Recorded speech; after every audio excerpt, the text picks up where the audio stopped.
Yeah, absolutely. The Capitol building has really great architecture. We're now being recorded. Right. Hey, Doc. Buddy, Hello, Doctor. Good to see you. Good to see you, man. Been a minute. yes, it's been a while, Commissioner. How are you? Sure, good. Good afternoon, everyone. How are we doing? Excellent. All good. Okay, we'll get started. Just want to welcome everyone. Thank you for taking the time today to meet. I'm Matthew Delagio, the Acting Executive Director for the New York State Athletic Commission.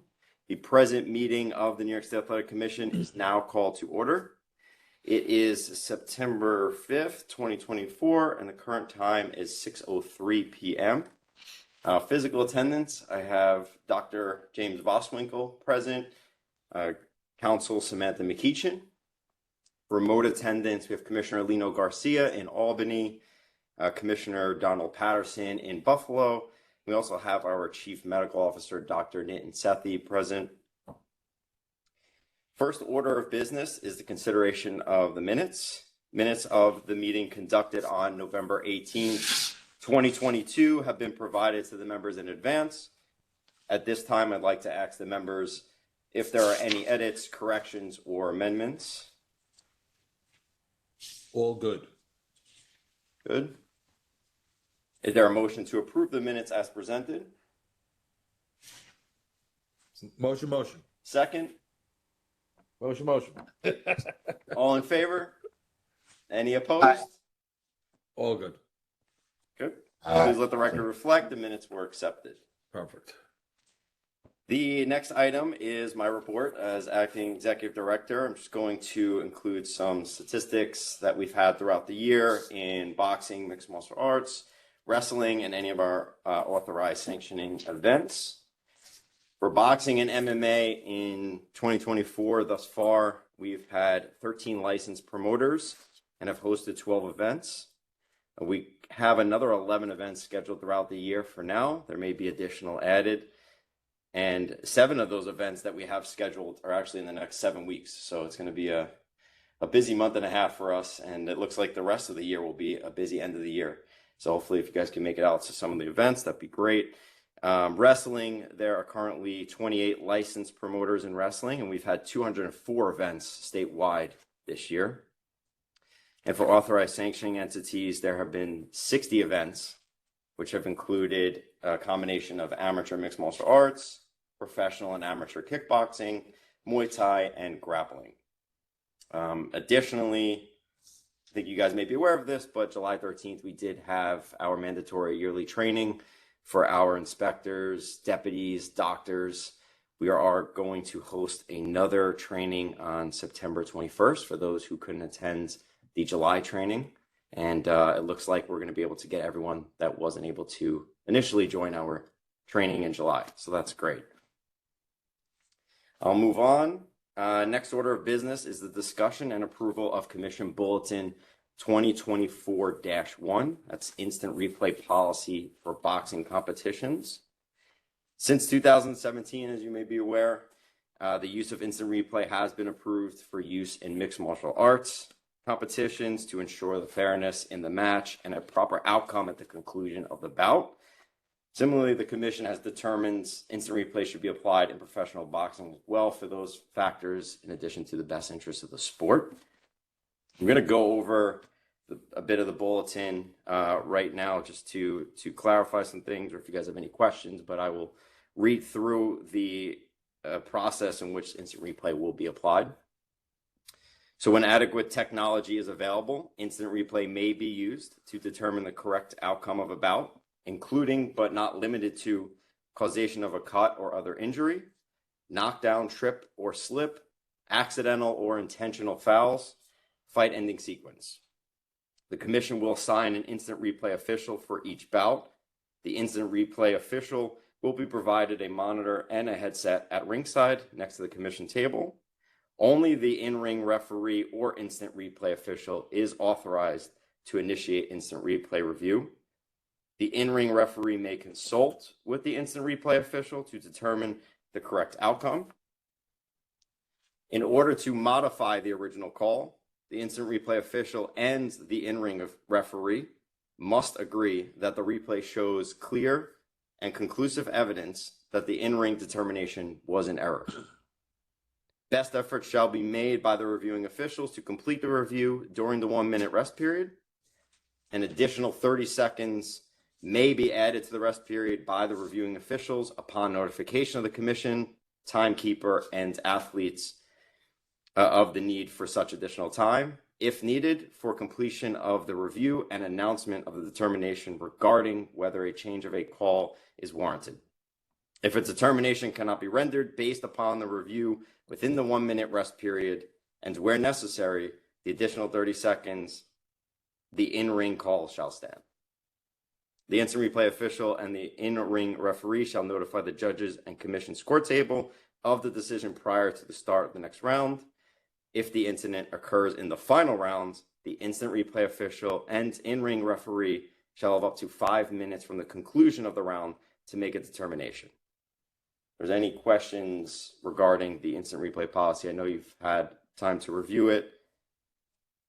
I just have a question regarding it not being a requirement on our side to provide it, that we're basically allowing the availability of it, but not requiring it. Therefore, I mean, I'm just kind of thinking about anybody claiming, oh, well, they didn't have instant replay. If they would have had it, there would have been a different result. So we're not required, but we're allowing the technology to facilitate, decisions, not. Absolutely. Yep, that's correct. It's the first one, only when adequate technology is available. If it's not available, instant replay won't be utilized. Don, any comments since you're the boxing expert? No, I think with the clarification of if it's available. Sometimes we have shows up in the Adirondacks in the mountains, and it would probably either require the commission supplying that technology and what have you. And this absolved us of that responsibility. So I'm fine with it. Yeah, and that's just so you guys know, that's common in the industry. Correct. And this policy is similar to other states' policies, correct? Yeah, it's very similar. We've actually, when creating this policy, have reached out to other commissions that have had boxing instant replay. We actually went to witness one in person as well. And that's kind of how it was formed throughout that. Perfect. Okay, with that, is there a motion to approve Commission Bulletin 2024-1 instant replay policy for boxing competitions? Motion to Move to approve. Second? All in favor? Aye. Any opposed? No. Okay, the motion carries, and Commission Bulletin 2024-1 instant replay policy for boxing competitions is approved. I'd like to bring your attention to the next item on the agenda, which is the discussion and approval of Commission Bulletin 2024-2 prohibited better. As you may recall, commissioners, from our last meeting, a memorandum was sent to all NYSEC staff and licensed officials prohibiting wagering, gambling, betting on activities conducted under the regulatory authority of the commission. However, there was nothing specifically stated regarding athletes or individuals who may have influence over a match. So in addition to that, we wanted to align with the current New York State Gaming Commission regulations. And just to go over a bit of the bulletin itself, I will read a section of it. It is the sense of the commission that wagering by a commission licensee on combative sport matches over which the licensee has influence due to their direct participation therein or oversight thereof is contrary to the best interest and integrity of combative sports. The commission recognizes that this is in accordance with the spirit of New York State's sports wagering regulations, which define a prohibited sports bettor in part as any person whose participation may undermine the integrity of wagering on a sports event or the conduct of such sports event itself, including any athlete whose performance may be used to determine in whole or in part the outcome of such wagering, and any person who holds a position of authority or influence sufficient to exert influence over the participants in a sports event that is subject of a sports wager.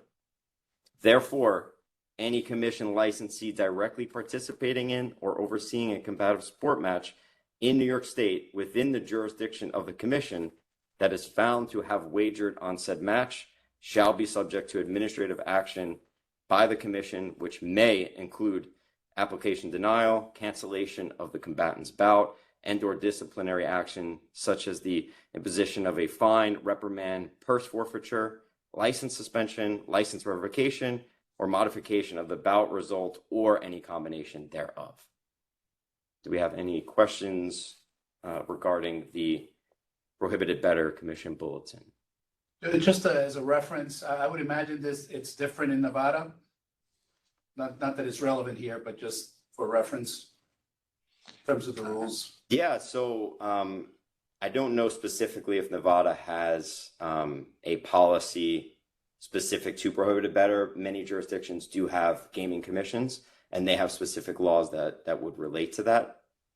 But Okay. in New York, we do have a gaming commission as well. This is referencing their rules and regulations, and we're just ensuring that we're in order with them and that there's notice to the athletes and any licensee that's a part of our events that they are made aware that this is prohibited. Perfect. That seems pretty straightforward. Okay, is there a motion to approve Commission Bulletin 2024-2 Prohibited Better? Motion to approve. Second. Second, all in favor? Aye. Any opposed? Thank you. And the motion carries, and Commission Bulletin 2024-2 Prohibited Better is approved. The next item on the agenda is the discussion and approval of Commission Bulletin 2024-3 Revised Unified MMA Rules. In July of 2024, the Association of Boxing Commissions and Combative Sports approved changes to the Unified Rules of Mixed Martial Arts, which included eliminating the 12-6 elbow strike as a foul and a revised definition of a grounded opponent. That revised definition of a grounded opponent is a fighter shall be considered grounded and may not be legally kneed or kicked to the head when any part of their body other than their hands or feet is in contact with the canvas. The ABC recommends that the revised rules be implemented beginning November 1st, 2024, to give time for the athletes, the trainers, the industry, the commissions to have these rule changes put in place. I'm going to now introduce Samantha McEachin, who's our counsel, who will discuss some of these additional items regarding this bulletin. Thank you. Good evening, everyone. As presented by Matt, the New York Codes Rules and Regulations, Section 212.1, indicates that all professional mixed martial arts and contests and exhibitions in New York State shall be contested according to the Unified Rules of Mixed Martial Arts, as adopted and amended by the ABC.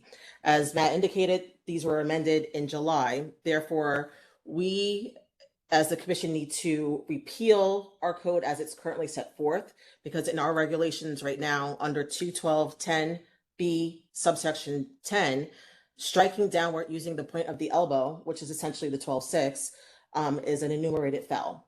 As such, we need to repeal that section and adopt the ABC's rule. So the Commission Bulletin 2024-3 is essentially giving the commission the authority to repeal that section as it's set forth currently in the code and to adopt the amended ABC rules, and giving the commission the authority to go forward to amend the law in writing to make it effective in November of 2024 to run concurrent with the amended ABC rules. Thank you, Sam. Does anyone have any questions regarding adopting the new unified rules November 1st? Once again, pretty clear cut. Okay. Is there a motion to approve Commission Bulletin 2024-3 Revised Unified MMA Rules and repeal Section 212.10B, Section 10 as presented? Motion to approve. Second, Second. All in favor? Aye. Any opposed? Any opposed? Good. The motion carries. Commission Bulletin 2024-3 revised unified MMA rules are approved. Next agenda item, we have the discussion and approval of professional boxing gloves. The commissioners should have been emailed copies of the boxing glove evaluation forms for the make and models of the gloves to be considered today. Staff has evaluated the gloves on the basis of weight and construction as mandated by Commission Bulletin 2015-2 and Section 211.9 of Title 19 of NYCRR. So I'm going to distribute the first pair of gloves to Commissioner Voswinkle. These are Bryant Boxing, 8 and 10 ounce. There we go.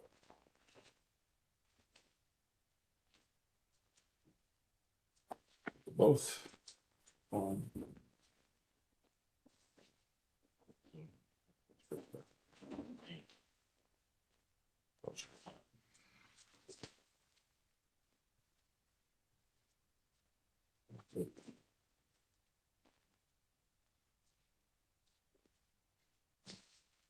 I'm good with them.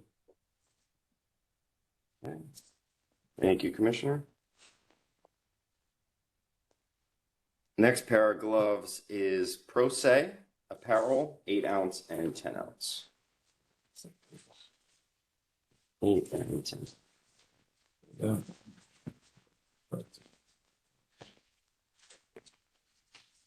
You opened these up too, huh? Yeah, I have another Okay, pair. yeah, that you opened up, right? Yeah. And the inside spot, right? There's the same. Yeah, same thing. Inside. So, yeah, so same. So, once again, I am completely fine with that. Thank you, Commissioner. Staff has determined that the Bryant boxing gloves and the Pro Se boxing gloves listed is in compliance with the standards required by the Commission for both 10 ounce and 8 ounce gloves. Is there a motion to approve Bryant boxing gloves, 10 ounce and 8 ounce, and Pro Se boxing gloves, 10 ounce and 8 ounce? Motion. Second, Second. all in favor? Aye. Any opposed? Okay, the motion carries and the gloves are approved.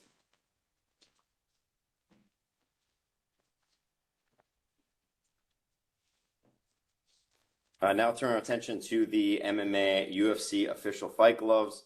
Staff have evaluated the gloves on the basis of the weight and construction as mandated by Section 212.7 of Title 19 of NYCRR. Staff has determined that the gloves listed are in compliance with the standards required by the Commission. I will now distribute those gloves. Thank you.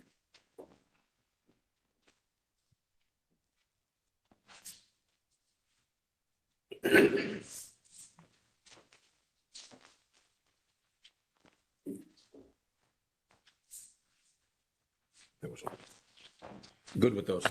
Thank you. May I have a motion to approve UFC official fight gloves 3/8/58 pursuant to the Commission's rules and regulations? Motion. A second. All in favor? Aye. Aye. Any opposed? Okay, motion carries and the gloves are approved. Item agenda number 9 is new business. Do any commissioners have items they'd like to present for consideration? Anything, guys? I I am. don't Yes? No, good. No. We're good. Good. Okay, thank you. Old business, there's no old business from November 18, 2022 commission meeting. If there's nothing further to add, that concludes today's published agenda. Hearing no other items for consideration, this meeting of the New York State Athletic Commission is adjourned. Thank you. Thank you, everyone. Appreciate it. Thank you. Good to see you. Bye-bye. Good to see you. See you soon. We'll stop the recording. Bye.